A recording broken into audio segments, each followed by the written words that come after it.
My name is Jane Eyre, and my story begins when I was 10. I was living with my aunt, Mrs. Reed, because my mother and father were both dead. Mrs. Reed was rich. Her house was large and beautiful, but I was not happy there. Mrs. Reed had 3 children, Eliza, John, and Georgiana. My cousins were older than I. They never wanted to play with me, and they were often unkind. I was afraid of them. I was most afraid of my cousin John. He enjoyed frightening me and making me feel unhappy. One afternoon, I hid from him in a small room. I had a book with a lot of pictures in it, and I felt quite happy. John and his sisters were with their mother. But then John decided to look for me. "Where's Jane Eyre?" he shouted. "Jane! Jane, come out!" He could not find me at first. He was not quick or clever. But then Eliza, who was clever, found my hiding place. "Here she is!" she shouted. I had to come out, and John was waiting for me. "What do you want?" I asked him. "I want you to come here," John said. I went and stood in front of him. He looked at me for a long time, and then suddenly he hit me. "Now go and stand near the door," he said. I was very frightened. I knew that John wanted to hurt me. I went and stood near the door. Then John picked up a large, heavy book and threw it straight at me. The book hit me on the head and I fell. "You cruel boy!" I shouted. "You always want to hurt me. Look!" I touched my head. There was blood on it. John became angrier. He ran across the room and started to hit me again and again. I was hurt and afraid, so I hit him back. Mrs. Reed heard the noise and hurried into the room. She was very angry. She did not seem to notice the blood on my head. "Jane Eyre, you bad girl!" she shouted. "Why are you hitting your poor cousin? Take her away. Take her to the Red Room and lock the door." The Red Room was cold and dark. I was very frightened. Nobody ever went into the Red Room at night. I cried for help, but nobody came. "Please help me," I called. "Don't leave me here." But nobody came to open the door. I cried for a long time, and then everything suddenly went black. I remember nothing after that. When at last I woke up, I was in my bed. My head was hurting. The doctor was there. "What happened?" I asked him. "You are ill, Jane," the doctor answered. "Tell me, Jane, are you unhappy here with your aunt and your cousins?" "Yes, I am," I answered. "I'm very unhappy." "I see," said the doctor. "Would you like to go away to school?" he asked. "Oh, yes, I think so," I told him. The doctor looked at me again, and then he left the room. He talked to Mrs. Reed for a long time. They decided to send me away to school. So not long afterwards, I left my aunt's house to go to school. Mrs. Reed and my cousins were pleased when I went away. I was not really sad to leave. Perhaps I'll be happy at school, I thought. Perhaps I'll have some friends there. One night in January, after a long journey, I arrived at Lowood School. It was dark and the weather was cold, windy and rainy. The school was very large, but it was not warm and comfortable like Mrs. Reed's house. A teacher took me into a big room. It was full of girls. There were about 80 girls there. The youngest girls were 9, and the eldest were about 20. They all wore ugly brown dresses. It was supper time. There was water to drink and a small piece of bread to eat. I was thirsty and drank some water. I could not eat anything because I felt too tired and too excited. After supper, all the girls went upstairs to bed. The teacher took me into a very long room. All the girls slept in this room. 2 girls had to sleep in each bed. Early in the morning I woke up. It was still dark outside and the room was very cold. The girls washed themselves in cold water and put on their brown dresses. Then everybody went downstairs and the early morning lessons began. At last it was time for breakfast. I was now very hungry. We went into the dining room with the teachers. There was a terrible smell of burning food. We were all hungry, but when we tasted the food, we could not eat it. It tasted terrible. Feeling very hungry, we all left the dining room. At 9 o'clock, lessons began again.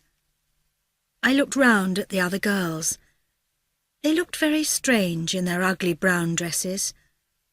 I did not like the teachers. They seemed to be unkind and unfriendly. Then, at 12 o'clock, the head teacher, Miss Temple, came in. She was very pretty, and her face was kind. "I want to speak to all the girls," she said. "I know that you could not eat your breakfast this morning," she told us. "So now you will have some bread and cheese and a cup of coffee."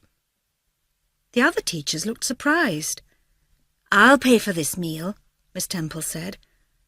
The girls were very pleased. After this meal, we went out into the garden. The girls' brown dresses were too thin for the cold winter weather. Most of the girls looked cold and unhappy, and some of them looked very ill. I walked around and looked at the girls and at the school and the garden, but I did not speak to anyone, and nobody spoke to me. One of the girls was reading a book. "Is your book interesting?" I asked her. "I like it," she answered. "Does this school belong to Miss Temple?" I asked. "No, it doesn't," she answered. "It belongs to Mr. Brocklehurst. He buys all our food and all our clothes." The girl's name was Helen Burns. She was older than I was. I liked her immediately. She became my friend. Helen told me that many of the girls were ill because they were always cold and hungry. Mr. Brocklehurst was not a kind man. The clothes he bought for the girls were not warm enough for the winter, and there was never enough food to eat. After a few months, many of the girls at Lowood School became seriously ill. Lessons stopped, and I and the other girls who were not ill spent all our time out in the fields near the school. The weather was now warm and sunny. It was a happy time for us, but my friend Helen Burns was not with us. She had to stay in bed. She was very ill. One evening, I went to Miss Temple's room. Helen Burns was lying there in a little bed.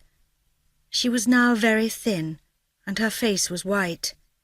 She spoke to me in a low voice. "Jane," she said, "it's good to see you. I want to say goodbye to you." "Why?" I asked her. "Are you going away?" "Yes, I am," Helen answered. "I'm going far away." That night she died. During that summer, many other girls in the school died too. Mr. Brocklehurst sold the school, and it became a happier place. I stayed at the school until I was 18, and then I had to find a job. I wanted to become a teacher. I wrote a letter to a newspaper. I said I was a young teacher who wanted a job working in a family. Then I waited for an answer. At last an answer came. It was from a lady, Mrs. Fairfax, who lived at a place called Thornfield Hall. She needed a teacher for a little girl, so I packed my clothes in a small bag and travelled to Thornfield Hall. I felt very excited when I arrived at Thornfield Hall. The house was large, but it seemed very quiet. Mrs. Fairfax met me at the door. She was an old lady with a kind face. "Sit down, Miss Eyre," she said. "You look tired after your journey. Later you will meet Adele." "Is Adele my student?" I asked. "Yes, she is. She is French. Mr. Rochester wants you to teach her English." "Who is Mr. Rochester?" I asked. Mrs. Fairfax looked surprised. "Did you not know? Thornfield Hall belongs to Mr. Rochester," she answered. "I only work for him." "Is Mr. Rochester here now?" I asked. "No, he is away. He does not come very often to Thornfield. I do not know when he will return." Later I met Adele. She was a pretty little girl. I spoke to her in French and began to teach her English. She enjoyed her lessons and I enjoyed teaching her. I liked Adele, and I liked Mrs. Fairfax too. It was quiet at Thornfield Hall, and sometimes I felt a little bored, but everybody was kind to me there. One afternoon I walked to the village to post a letter. It was winter and there was ice on the road. As I was walking back to Thornfield Hall, I heard a noise behind me. It was a horse. A man was riding towards Thornfield Hall. I stood on one side and the horse went past. The man did not see me. He was a stranger with dark hair. Suddenly, with a loud noise, the stranger's horse fell down on the ice. The man was lying on the ground trying to get up. I ran forward to help. "Are you hurt, sir?" I asked him. The stranger looked surprised to see me. "A little," he answered. "Could you help me to catch my horse?" "That's right. Now, could you bring the horse here, please?" "Thank you."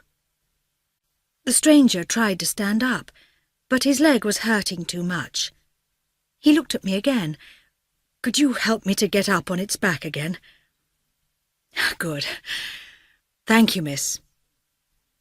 I watched him as he rode away. Who is he? I asked myself. He is not handsome, but he has an interesting face. I would like to know him. When I got back to Thornfield, everybody was very excited. Mrs. Fairfax was very busy. "What's happening?" I asked her. "Oh, Miss Eyre," said Mrs. Fairfax, "it is Mr. Rochester. He has suddenly come back, but he will probably go away again soon. Now, Miss Eyre, you must go and put on your best dress.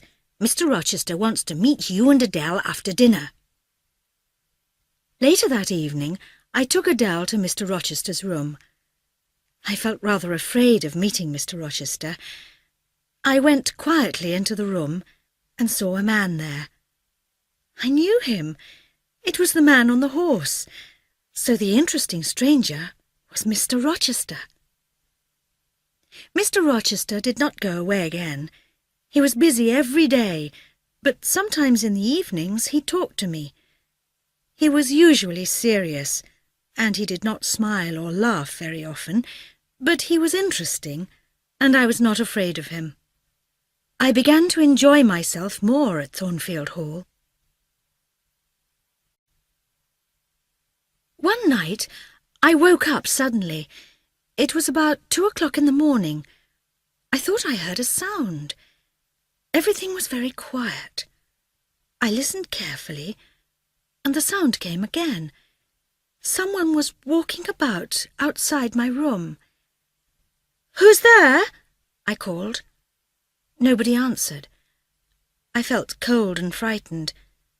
The house was silent. I tried to sleep again. Then I heard a laugh. It was a terrible, cruel laugh. I listened.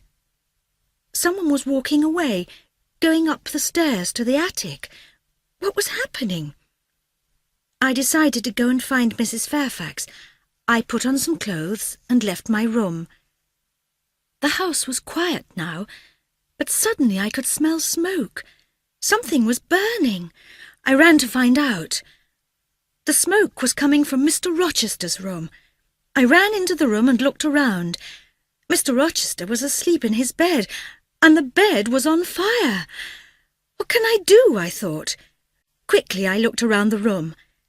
Luckily, there was some water in one corner. As quickly as I could, I took the water and threw it all over the bed. Mr. Rochester woke up. "What's happening?" he shouted. "Jane, is it you? What are you doing?" "Mr. Rochester," I said, "your bed is on fire. You must get up at once." He jumped out of bed. There was water everywhere, and the fire was still smoking. "Jane, you've saved me from the fire. How did you know about it? Why did you wake up?" Mr. Rochester asked. I told him about the noise outside my door and the terrible laugh. Mr. Rochester looked serious and angry. "I must go upstairs to the attic. Stay here and wait for me, please. Do not wake Mrs. Fairfax." He left the room, and I waited for him. At last he came back. He was still looking very serious. "You can go back to bed now, Jane. Everything is all right now." "Who lives in the attic?" I asked Mrs. Fairfax the next day. "Only Grace Poole," she answered. "She is one of the servants. She is a strange woman." I remembered Grace Poole. She was a strange, silent woman who did not often speak to the other servants. So perhaps it was Grace Poole who walked around the house late at night and laughed strangely outside the doors. That evening, when Adele finished her lessons, I went downstairs. Mrs. Fairfax met me. "Mr. Rochester left the house early this morning," she said. "He is going to stay with his friends. I think he will stay with them for some weeks. I do not know when he will come back." For several weeks, the house was very quiet again. Mr. Rochester stayed with his friends, and I continued my lessons with Adele. I did not hear the strange and terrible laugh at night again. One day Mrs. Fairfax showed me a letter from Mr. Rochester. "He is coming back," she said, "and he is bringing a lot of visitors with him. I'm going to be very busy getting everything ready. Miss Blanche Ingram is coming too. She is very beautiful." Mr. Rochester and his friends arrived. The visitors were all rich, important people. Miss Blanche Ingram was among them. She was beautiful, but very proud. Some of the visitors were nice to me, but the others did not notice me. I was too poor and unimportant. Miss Ingram never spoke to me. She was not interested in me, but she seemed to be interested in Mr. Rochester. She always seemed to enjoy her conversations with him. They often went out riding together. "I think Mr. Rochester will marry Miss Ingram," said Mrs. Fairfax. But was Mr. Rochester interested in Blanche Ingram? He seemed to like her, but he did not look very happy when they were together. One evening, a new visitor came to Thornfield Hall. He was a quiet young man with dark hair, called Mr. Mason. He came to see Mr. Rochester on business. Mr. Mason told us that he and Mr. Rochester were old friends, but Mr. Rochester was not very pleased to see Mr. Mason. When Mr. Rochester heard the name Mr. Mason from the West Indies, he was surprised, and his face turned white. That night, Mr. Rochester and Mr. Mason talked for a long time. At last, very late at night, they went to bed. Soon everyone in the house was asleep. Suddenly I woke up. I heard a terrible scream from somewhere over my head. Then everything was very quiet again. I listened carefully, and then I heard a lot of noise from above my head. There seemed to be fighting in the room above. Then there was another scream. "Help! Help!" someone shouted. There was more fighting. Then a voice called out, "Rochester, come quickly, help me!" A door opened, and I heard someone running up the stairs to the attic. I quickly put on some clothes and opened my door. Everybody in the house was awake now. The visitors were all standing outside their doors. "What's happening? Is there a fire? What was that noise?" they asked. Mr. Rochester came down from the attic. "Please don't worry," he told his friends. "Everything is all right." "But what's happening?" somebody asked. "One of the servants had a bad dream and started to scream," Mr. Rochester said. "But everything is all right now. Please go back to bed." Slowly, all Mr. Rochester's visitors returned to their rooms. I too went back to my room, but I did not go back to bed. I sat and looked out of the window. The house was very quiet now. There were no sounds from the attic. Then someone knocked on my door. I opened it. Mr. Rochester stood outside. "Jane, come with me, please," he told me, "but come quietly. Follow me." I followed Mr. Rochester up to the attic. He unlocked the door of a room, and we went inside. "Wait here," Mr. Rochester told me. I stood next to the door. There was another door on the opposite side of the room. From behind this door, I could hear a terrible sound. It was like an angry animal. Mr. Rochester left me and went through this door. Once again, I heard that terrible, cruel laugh. Was Grace Poole behind the door? Mr. Rochester spoke to someone inside the room and then came out and locked the door again. "Come here, Jane," he told me quietly. I came further into the room. There was a large bed in the room. Mr. Mason was lying on the bed. His face was white and his eyes were closed. There was a lot of blood on his shirt. He did not move. "Is he dead?" I asked. "No," answered Mr. Rochester. "He isn't badly hurt, but I must go and bring the doctor for him. Will you stay with him until I get back?" The man on the bed moved and tried to speak. Mr. Rochester turned to him. "Don't try to talk, Mason. Jane, do not speak to him, please. There must be no conversation between you." Mr. Rochester hurried out of the room. I waited for him with the silent man on the bed. I was frightened. I knew that Grace Poole was in the next room. For a long time I waited for Mr. Rochester to return. When will he come back? I asked myself. At last morning came, and Mr. Rochester returned with the doctor. While the doctor was looking after Mr. Mason, Mr. Rochester spoke to me. "Thank you for all your help, Jane. Mason is going to leave Thornfield Hall now. The doctor will take him away," he told me. We helped Mr. Mason down the stairs and out of the house. It was still early, and the other people in the house were still asleep. "Take care of poor Mason," said Mr. Rochester to the doctor. "Soon he will be able to go back home to the West Indies." Before he left, Mr. Mason said something very strange.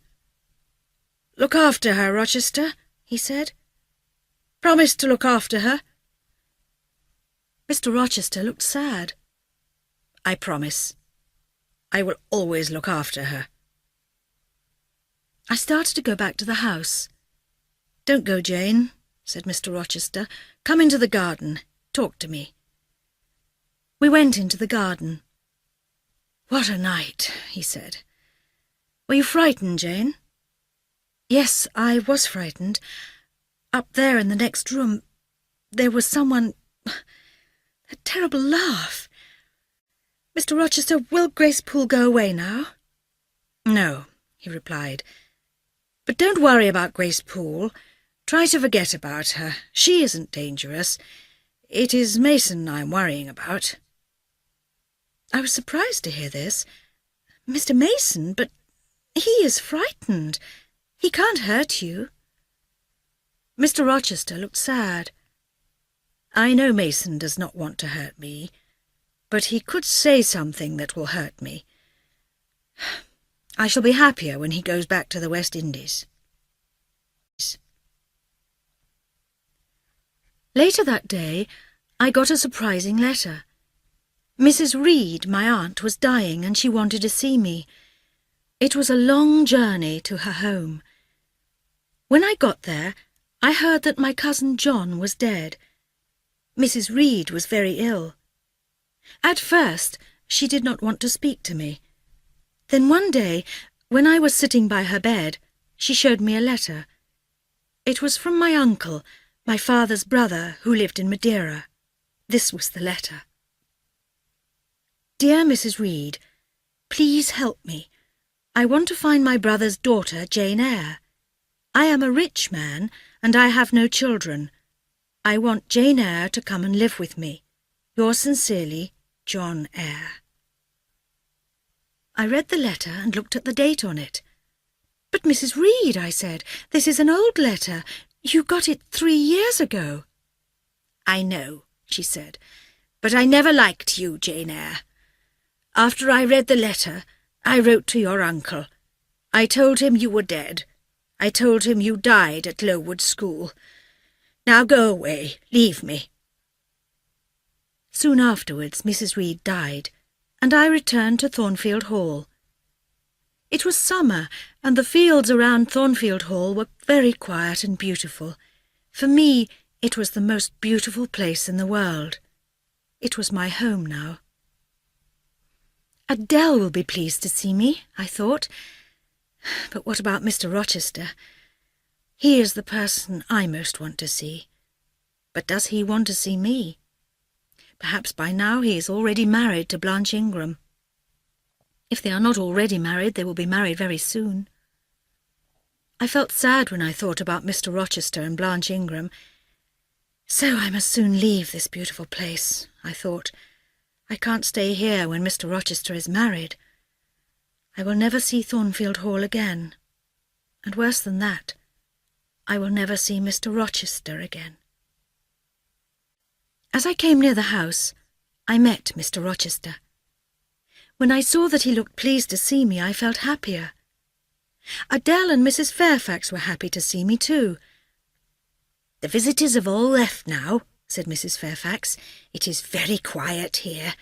It is good to see you again." Yes, this is my home, I thought. I've always been happy here. How can I leave it? I started to work, teaching Adele again. Everything was the same as before.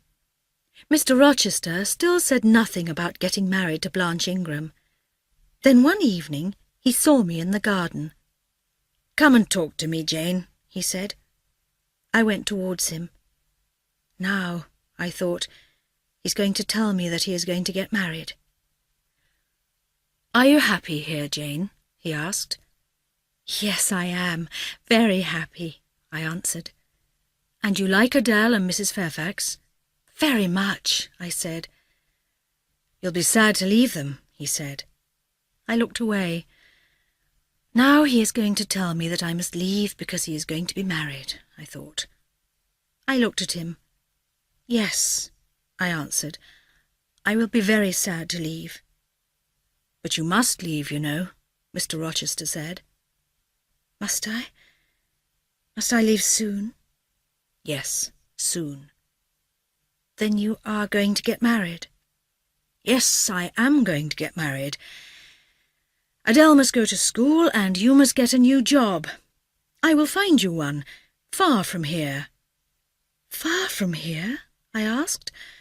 "But then I'll never see Thornfield Hall again, and I'll never see you again, Mr. Rochester."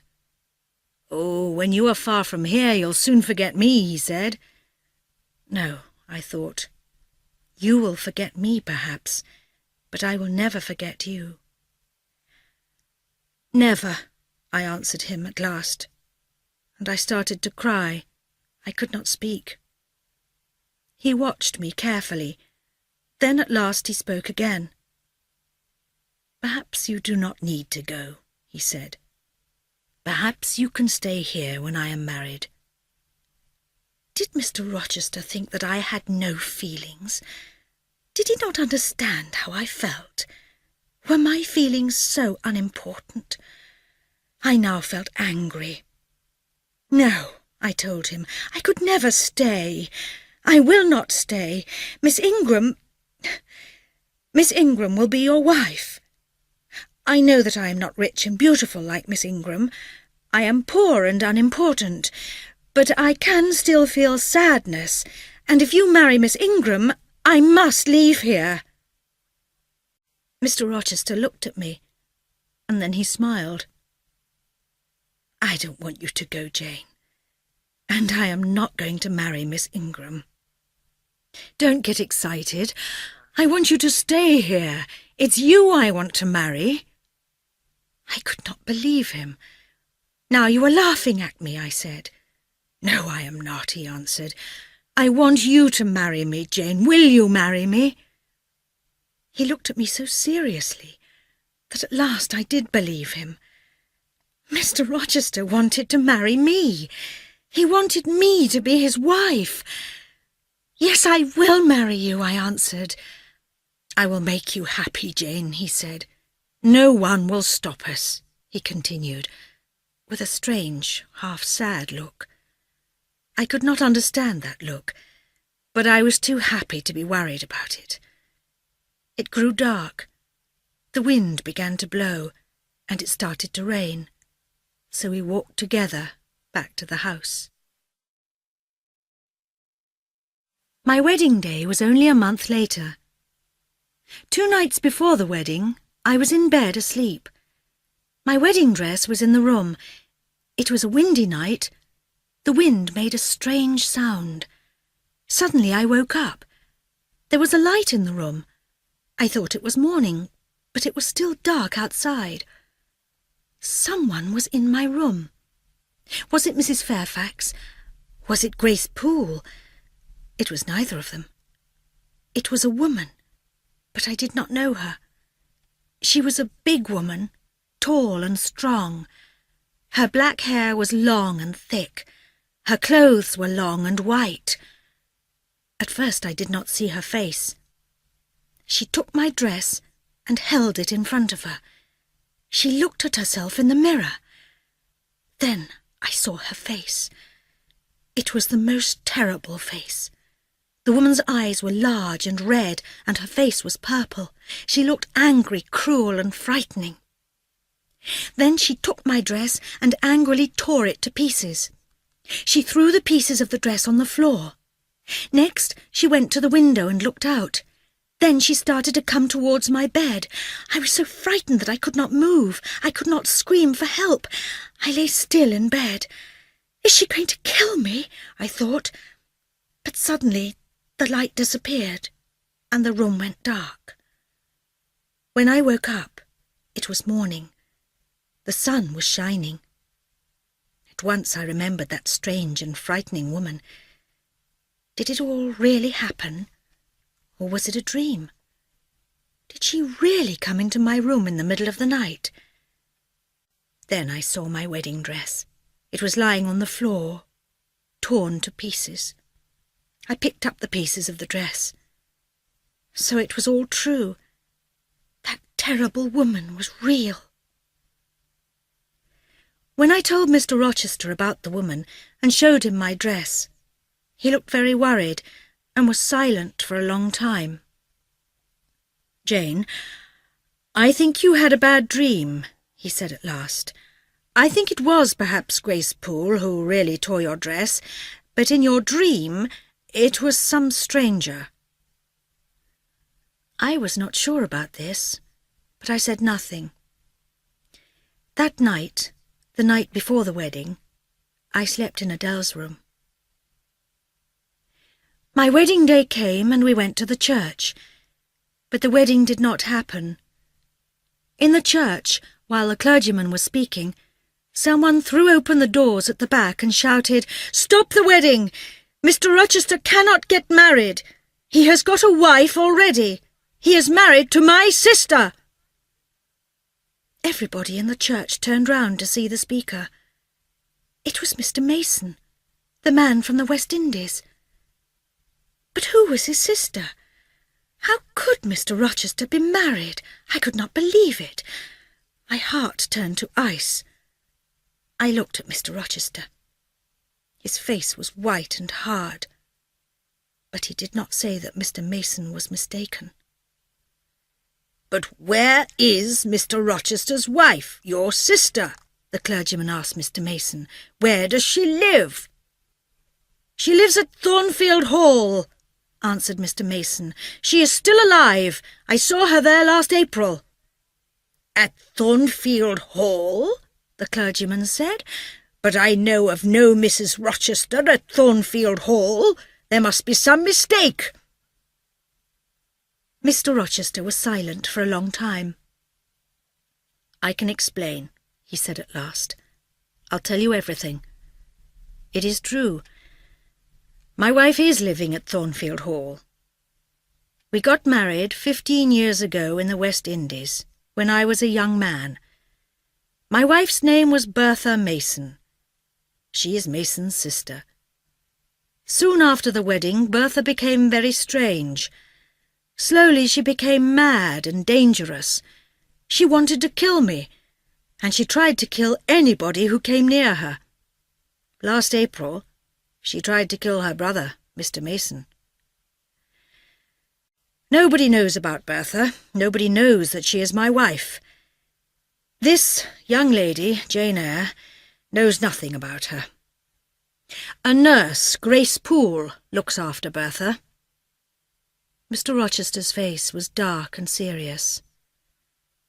"Come with me," he said. "Now I will take you all to see her." We all left the church. Without speaking, we returned to Thornfield Hall. When we got there, Mr. Rochester took us up to the attic.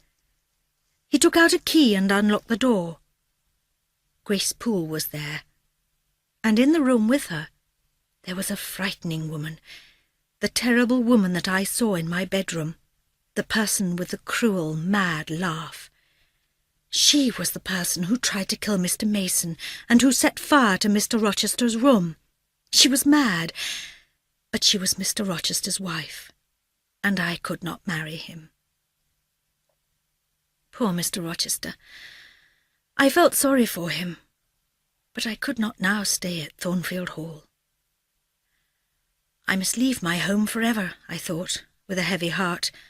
I can never come back, and I will never see Mr. Rochester again. Sadly, I put a few ordinary clothes into a small bag. I did not take my beautiful new clothes.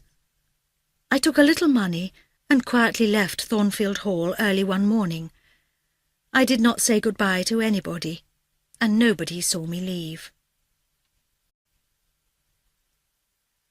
I wanted to travel as far away from Thornfield Hall as I could. I spent all my money. I travelled for 2 days and nights until at last I arrived at a place where there were no towns or villages and very few houses. I had no money now to buy food. I was very tired and very hungry. It was evening, and it was getting dark. I could see only one house. I went to the house and looked through the window. There were 2 young women in the room. They looked kind, so I knocked on the door. A servant opened it. "Who are you?" she asked. "What do you want?" "I'm a stranger," I said. "I haven't any money or food. I'm tired and hungry. Please help me." The servant looked at me for a long time. "I'll give you some bread," she answered at last, "but then you must go away." She left me and came back with a piece of bread. "Now go," she said. "You can't stay here." But I was too tired to move. I sat down on the ground by the door. "Nobody will help me," I said. "I will die." I did not know, but someone was listening and watching me. "You won't die," he said. "Who are you?" I looked up and saw a tall young man. He knocked loudly on the door. The servant opened it again. "Hannah," the man asked, "who is this young woman?" "I don't know," said the servant Hannah. "I told her to go away, but she's still here. Go away," she said to me. "No, Hannah, she can't go away.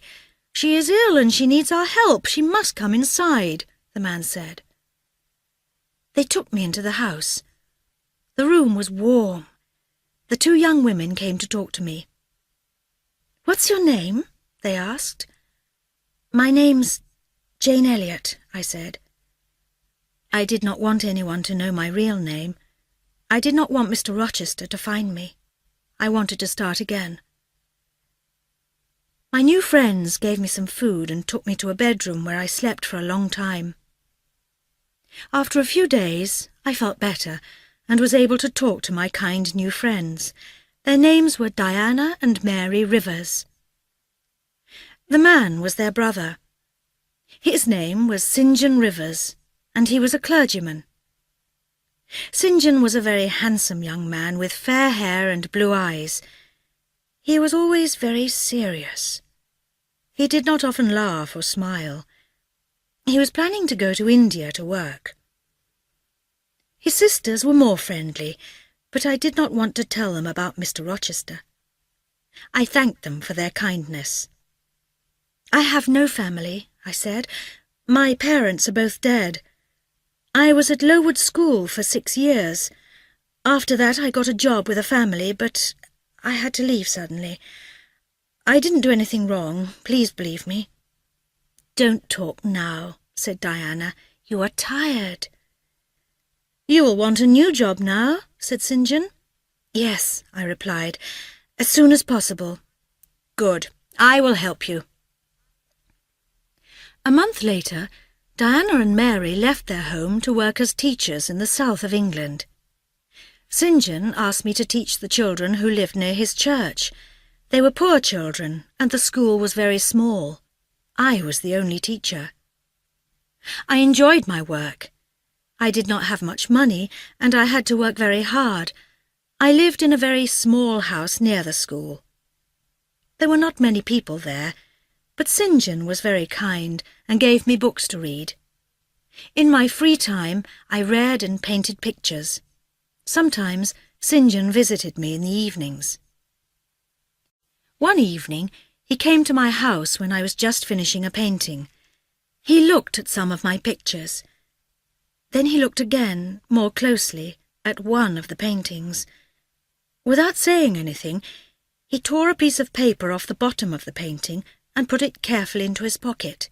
Then, quite suddenly, he left. I was very surprised. What a strange person he was. The next day it snowed. I thought no visitors would come that day, but in the evening there was a knock on the door. It was St. John. He was wet and cold. "Why have you come? Is there bad news?" I asked. "Are your sisters all right?" "Don't worry, there is no bad news. Diana and Mary are both well," he answered. He sat down in front of the fire. I waited, but he said nothing. How strange he is, I thought. Why did he come here when the weather is so bad? Perhaps he is bored. His sisters are far away. St. John sat and thought for a long time. At last he spoke. "I know your story," St. John said. "I know about your parents and about Mrs. Reed. I know about Lowood School, and I know about Thornfield Hall and about Mr. Rochester. I also know about Mr. Rochester's wife. So now I know why you came here without any money. I know why you left Thornfield Hall.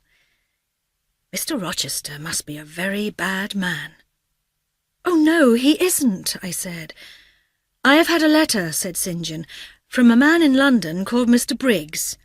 He wants to find you. He asked about Jane Eyre. You call yourself Jane Elliot, but I know your real name is Jane Eyre. Look." St. John showed me a piece of paper. It was the piece of paper from the bottom of my painting. My real name, Jane Eyre, was on it. "Did Mr. Briggs say anything about Mr. Rochester?" I asked. "How is Mr. Rochester?" I only wanted to know about Mr. Rochester. I still loved him. "Mr. Briggs doesn't know anything about your Mr. Rochester," said St. John. "He wrote to me about your uncle, Mr. Eyre of Madeira. Your uncle is dead. He has left you all his money.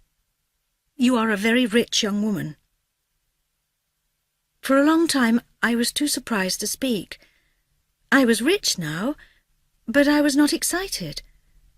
I tried to understand what it meant to be rich. "I can't understand," I said at last.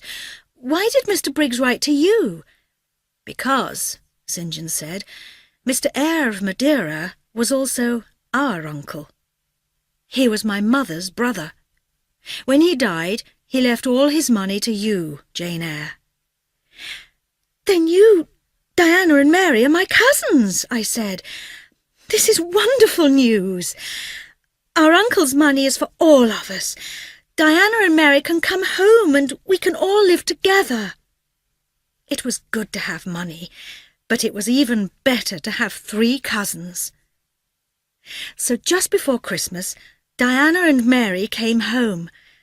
I worked hard to make their old house comfortable. Diana and Mary will like it, I thought. But what about St. John? He's a strange man. He's like stone, hard and cold. He's pleased to see his sisters, but still he does not really look happy.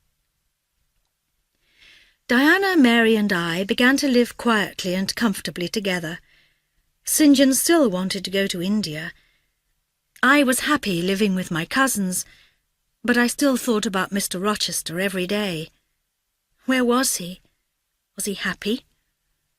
I wrote to the lawyer, Mr. Briggs, but Mr. Briggs knew nothing about Mr. Rochester. Then I wrote to Mrs. Fairfax at Thornfield Hall. I waited for a letter from her, but no letter came. I wrote to Mrs. Fairfax again. Perhaps she did not get my first letter. Again there was no answer. At last a letter did come for me, but it was only a letter from Mr. Briggs about my uncle's money. I began to cry. While I was crying, St. John came into the room and saw me. "Jane," he said, "come for a walk with me. No, don't call Diana and Mary. I want to talk to you." We walked along the side of the river. At first, St. John said nothing. At last he turned to me. "Jane, I'm going to India in 6 weeks, and I want you to come with me." I was surprised. Why did St. John want me to go to India with him? How could I help him? I was not strong and serious like him. "As your helper?" I asked. "I don't think—" "No, not as my helper. As my wife. I want to marry you so that we can work together in India. There are many poor people there. They need our help." Now I was even more surprised. I felt sure that St. John did not love me, and I did not want to marry him. I could not marry him. I still loved Mr. Rochester. "But I can't go to India," I said. "I don't know how to help the people there. I'm not like you." St. John looked at me seriously. "Oh, that doesn't matter. I'll tell you what to do and you'll quickly learn. You always worked hard in the village school. You'll work hard in India too." I thought for a long time. St. John, my cousin, needed my help. He was going to do very useful work in India. At last I continued. "Perhaps I can help you, but I must be free. I cannot marry you." "You're like my brother," I said. St. John looked at me. His handsome face was cold and serious, like stone. "That's not possible. You must be my wife. I don't want a sister. I don't want you to marry another man. I want you to stay with me, to work with me until we die." I felt cold and sad. I remembered my love for Mr. Rochester and the way he always spoke to me. St. John was different. He wanted me to marry him, but I knew he did not love me. I wanted to help him, but not to marry him. He was a good man, but I did not love him. I did not know what to say to him. "I'm going away for 2 weeks," St. John continued. "When I come back, I want your answer. I hope you will decide to marry me. You can't just stay here doing nothing." When I went back into the house, Diana spoke to me. "Jane, you look unhappy. Your face is white. What is happening?" I told her. "St. John asked me to marry him." "But that's wonderful," she said. "Now he will stay in England. He won't go to India. He'll stay here with us." "No," I said. "He wants me to go to India with him." "But you cannot go to India," she said. "You aren't strong enough." "I won't go," I told her, "because I can't marry St. John. And now I'm afraid he's angry with me. He's a good man, but he doesn't understand how ordinary people feel." "I know," Diana said. "Our brother is a very good man, but he sometimes seems cold and hard." That night, I thought about St. John for a long time. I did not know what to do. I did not love him, and he did not love me. But perhaps I could help him in India. I did not know what to do. The night was very quiet. Suddenly, I thought I heard a voice. "Jane, Jane, Jane," it called. It was Mr. Rochester's voice. "Where are you?" I cried. But there was no answer. There was no one there. Was it only a dream? No, I knew that somewhere, far away, Mr. Rochester needed me. I must go and find him, I thought. The next day I went to look for Mr. Rochester. After a long journey, I arrived at Thornfield Hall. I walked for the last 2 miles to the house. I was excited. I was hurrying to see my old home again. The trees were the same, the road was the same. I arrived at the house and stopped, and stood, and looked. It was terrible. Where was Thornfield Hall, my beautiful home? No one could live here now. Now I understood why Mrs. Fairfax never answered my letters. The walls of the house were still standing, but the windows were empty and dark, and there was no roof. The grass was long, and there were no flowers in the garden. The broken walls of the hall were black and silent. The only sounds were the birds and the wind. Where was Mrs. Fairfax now? Where was little Adele? And where was Mr. Rochester? I hurried back to the village to find out. I asked a man in the village to tell me about Thornfield Hall. "No one lives there now," he told me. "Last autumn, Thornfield Hall burned down. It was terrible. The house burned down in the middle of the night." "How did it happen?" I asked him. "They think Mr. Rochester's wife started it. Nobody ever saw her, but people say she was mad. People think she started a fire in her room in the attic. When it happened, the house was almost empty.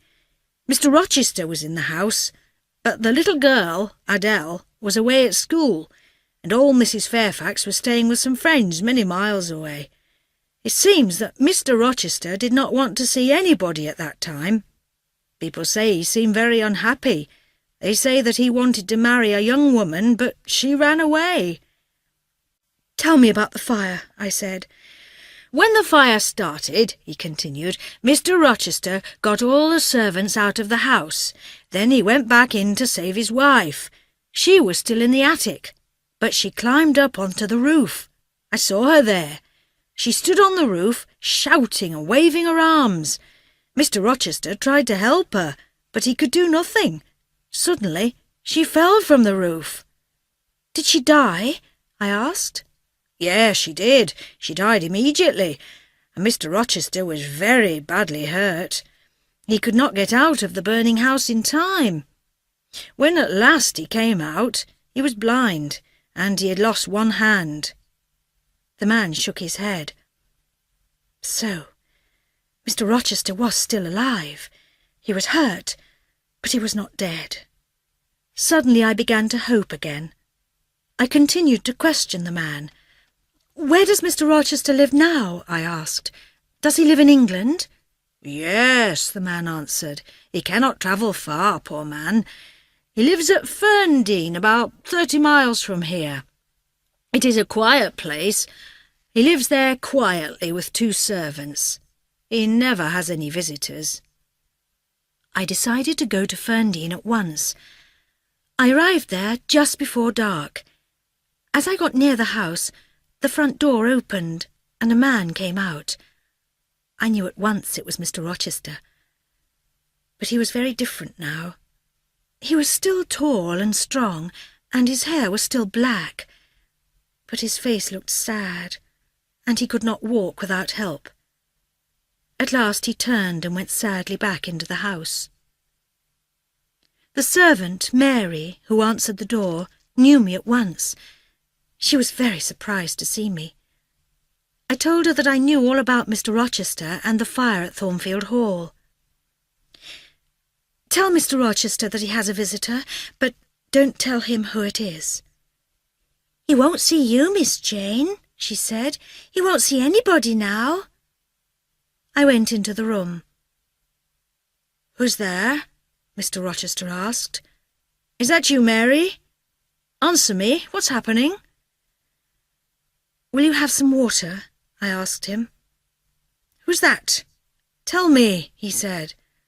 He was surprised and excited. "Mary knows me," I said. "I only came this evening." I took his hand. "Jane? Is it Jane?" he asked. "Jane? Is it really you?" "Yes, it is," I said. "I'm so happy to be with you again. I'll never leave you now." "But Jane, where did you go? What happened to you? Why did you leave Thornfield Hall so suddenly? Why did you go away without any money? Why did you not stay and let me help you?" he asked. "You know why I left," I said. "I'm sorry you were worried. But things are different now. I'm a rich woman," I said, "and I've got 3 cousins." I told Mr. Rochester all about my cousins and my new home. "You do not need me now," he said. "But will you really stay with me?" There was hope in his voice again. "Of course I will," I said. "But you're young. You'll want to get married sometime. But not to me. I'm blind now and I can't do anything. You won't want to marry me. You'll want to marry some young man." "What is your cousin, St. John Rivers, like?" he asked. "Is he an old man?" "No, he is young and handsome." "Do you like him?" Mr. Rochester asked. "Yes, I do," I answered. "He is a very good man." "And does he like you?" "Yes, I think so. He wants me to marry him." "And will you marry him?" "No, I will not marry him. I do not love him." Mr. Rochester looked suddenly happier. He took my hand. He was silent for a long time, and then he spoke. "Jane, I can ask you again now. Will you marry me?" he asked. "Yes, I will," I told him. At last I felt really happy, and Mr. Rochester, too, was no longer sad. 3 days later, I became Mr. Rochester's wife. I wrote to Diana and Mary. The news made them very happy. I also wrote to St. John, but I had no answer from him. He went to India and continued to work very hard there. He never got married. Mr. Rochester and I are very happy together. We have been married for 10 years now. 2 years after we were married, Mr. Rochester began to see again with one eye. He will never be able to see well, but he now can see me, and he can see our children. Our story was a strange and sad one, and terrible things happened to us. But now, at last, we are happy together.